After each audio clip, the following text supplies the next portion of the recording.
The notice was sitting on my kitchen counter like it had been delivered to the wrong person on purpose. I'd just walked in from a long shift, still smelling like sanitizer and burnt coffee. When my phone started buzzing again, my dad's ringtone, over and over. 1, 2, 3 calls. I didn't answer.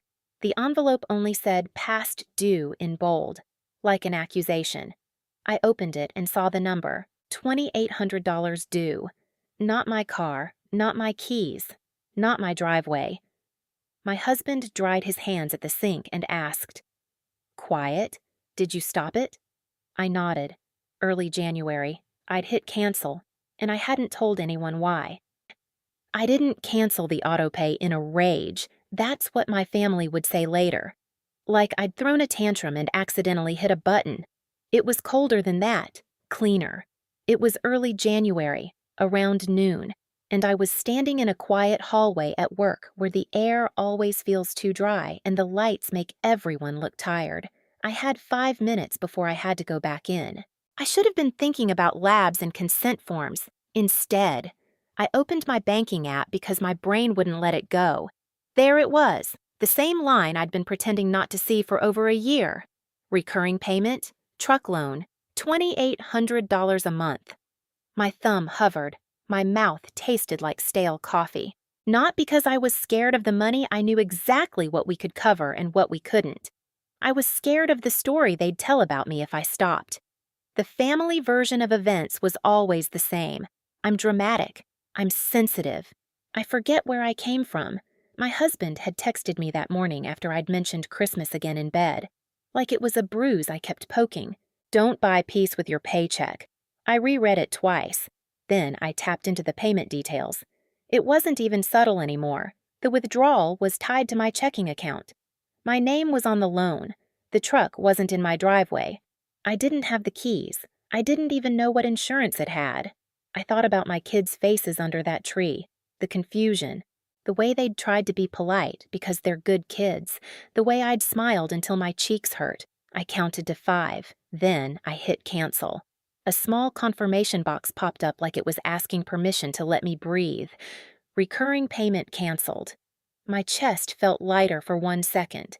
Then the panic tried to rush in. Not the money panic, the family panic. So I did what I do when something matters. I verified. On my lunch break, I walked outside into the cold and called the loan servicing line. I didn't give a speech. I asked about timelines. Grace periods. When a missed payment hits a credit report, what happens if the borrower doesn't pay for weeks, for months?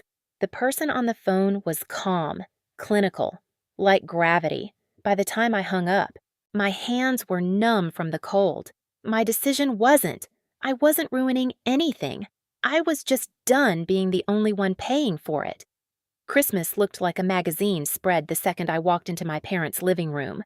Warm, yellow lights, cinnamon candles, wrapping paper piled like snow, kids squealing, adults laughing too loudly. What nobody could see was the number still sitting behind my eyes, $14,300, 18 people, food, gifts, travel help, every perfect family detail. I'd paid it because my dad had said it like a command weeks earlier. You make 6 figures, cover Christmas for everyone, not a request, a verdict. My husband sat beside me on the rug. Our kids were in front, cross-legged and bright-eyed. I told myself to focus on them. My mom clapped, gifts from Grandma and Grandpa first. My dad settled into his recliner, chin lifted, like he was about to hand out trophies. My sister's oldest opened a long, thin box. The room erupted, an iPhone, brand new. My sister squealed and filmed it, next kid another iPhone. Same screaming, same hugging, my mom tearing up. Then the third kid ripped into a big box and pulled out a PS5. My brother-in-law whooped. My dad laughed. Proud. That's what I'm talking about. My sister got a designer bag and pressed it to her chest. My brother-in-law got a drone and started talking about taking it to the lake. Then my son got his gift. A small envelope. He opened it carefully, like he didn't want to be rude. $20, he said, smiling on purpose. A gift card. My throat tightened anyway. My daughter's box was lighter than it should have been. She peeled back the tissue and pulled out socks. thick wool socks that were clearly used worn thin at the heel. When she lifted them, a faint garage smell floated up, like dust and old boots. She wrinkled her nose. Why do these smell weird? My dad leaned forward, cheerful. Those are special. Practical. I let out one laugh that came out wrong. My husband's hand found my knee under the throw blanket and squeezed firm. Grounding. My dad's eyes flicked to my face. What your kids have plenty. We're not trying to spoil them. I looked at my sister's pile, 2 iPhones, a PS5, while my kids held a gift card and used socks. The room kept buzzing like this was normal. My mom slid in close, voice low. Don't make a face. This is about the kids having fun. The kids, I thought. Which ones? Out loud, I said nothing. I smiled for pictures. I watched my dad accept compliments for a Christmas he didn't pay for. I watched my sister accept gifts like she was owed them, and I kept swallowing it, because that's what I'd been trained to do. Later. I stepped outside for fresh air. The cold hit my lungs, sharp and clean. I sat in my car, breath fogging the windshield, and stared at the steering wheel until my hands stopped shaking. My kids were fine. I was the one being trained. It didn't start with Christmas. Christmas was just the moment I couldn't unsee it. The truck money had been leaking out of my account for 18 months. One clean withdrawal at a time, like a slow IV drip I never agreed to. At first, I told myself it was a mistake. The first month I noticed it. I was sitting at our kitchen table with the laptop open, the house smelling like toasted bread and dish soap. I saw the payment line and blinked hard, like my eyes were buffering, recurring. $2,800. I called my dad. He answered like I was interrupting his day. He said it was just how they set it up and he'd fix it next week. Next week turned into next month. Next month turned into a rhythm. Every time that payment hit. Something else didn't. We pushed back a weekend trip we'd promised the kids. I told them it was too busy. But it was money. I stopped adding extra to my student loans and told myself I'd catch up later. Our emergency fund stayed stuck like it was glued to the same number. I watched our kids' college savings, our little 529, grow slower than it should have. I paused my Roth IRA contribution for just a couple months. Then I forgot what normal felt like. Meanwhile, my dad kept driving that truck like it was a trophy. The part that messed with me wasn't the math. It was the attitude. When I tried to bring it up again, he'd laugh and say, "You're fine. You make good money." Like that sentence could erase the fact that my income belonged to my household, not the family tree. I started keeping track without even deciding to. One night after the kids were asleep, I sat on the couch with the TV muted and the room lit only by the bluish glow from my screen. I scrolled back month after month. Payment, payment, payment. My stomach tightened every time I saw the same amount. 18 payments. About $50,000. I didn't tell anyone I was counting yet. I didn't want to fight. I wanted certainty. I wanted the kind of proof nobody could talk over. Because here's what made my skin go cold. My name was on the loan. I'd signed that. But the truck, the keys, the title, the insurance, none of that was mine. About 18 months before that Christmas, my dad called early. The kind of early that makes your body think something's wrong. I was in the kitchen, half awake, staring at the coffee maker like it might save me, when his name lit up my phone. His voice had that sweetened edge he only used when he wanted something. He didn't start with, "How are the kids?" He started with, "I need you to help me with something real quick." He talked fast. His old truck was finally done. He'd found a deal on a newer, bigger one. He said he had the down payment, but the bank wanted a co-signer because of a few medical bills. He laughed like it was no big deal. He said it would be a formality. Then he used the line that always worked on me. "You make 6 figures," like my salary wasn't tied to a mortgage, student loans, childcare, retirement, like it was free money floating around just waiting to be claimed by whoever asked loudest.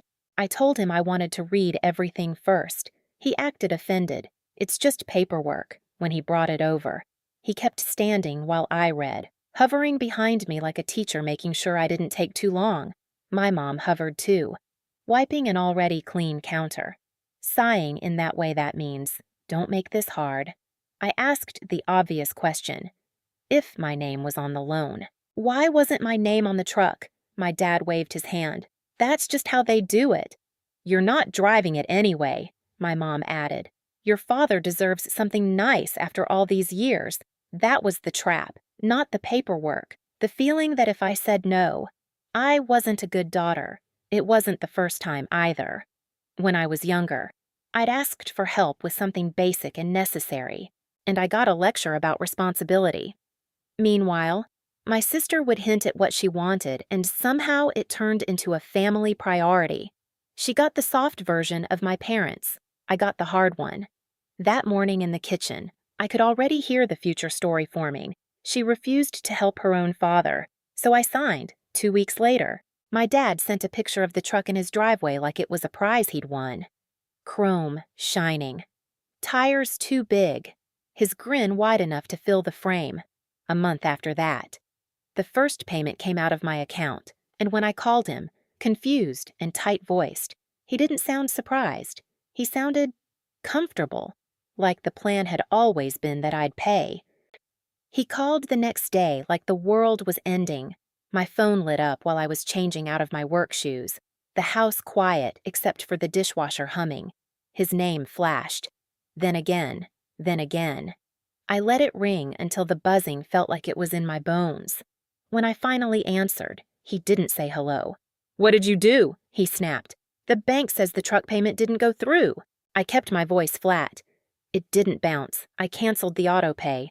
There was a beat of silence so sharp I could hear him breathing. "You can't do that," he said, like I'd unplugged his life support. "We had an agreement." "Yes," I said. "You said you'd pay. For 18 months. It's been coming out of my account." He went straight to his favorite weapon. "You make 6 figures. You can afford it. It's not about whether I can." I said. "It's about the fact that I'm the only one who has." Then he tried the threat. "You know what this does to your credit score. You want a delinquency tied to your name. You want that on your record." My husband was at the table, listening without interrupting, his hand wrapped around a mug like he was holding himself steady too. "I already asked what happens," I said. "I know the timeline. I know it doesn't explode overnight, and I know I'm not doing this for fun. You're doing it because you're mad about Christmas," he barked. I didn't raise my voice. Christmas showed me the truth. The truck has been the truth. He called me ungrateful. He said I was embarrassing him. He said family doesn't do this to family. I said, then we should talk in person. This weekend, you, Mom, my sister, her husband. Everyone who's comfortable spending my money can be in the same room while we look at numbers. He made an ugly little laugh.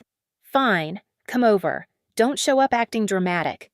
We did not show up dramatic. We showed up prepared. Their living room smelled like pine cleaner and cinnamon, the same warm, staged scent as Christmas. My mom opened the door already tense. Like my presence was the problem. My dad was in his recliner, arms crossed. My sister and her husband sat at the table. Faces blank in that way people look when they hope a storm passes without touching them. I sat down and put everything on the table. Not a speech, not a performance, just payments, bills, and statements. Stacked neatly. The room got quieter with every page.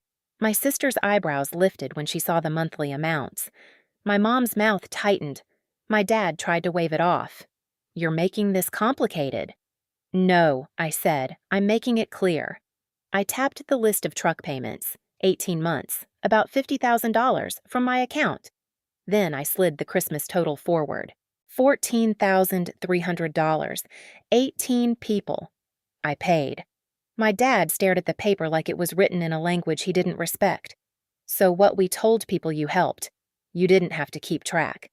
That was the moment my husband finally spoke. Calm and quiet. "You didn't have to keep spending it." My mom leaned in, voice pleading. "Please don't turn this into a fight." I looked at her. It became a fight when family started meaning my money. My dad's jaw worked like he was chewing on pride. "What do you want?" Then I didn't gloat. I didn't threaten. I didn't insult him. I gave him choices.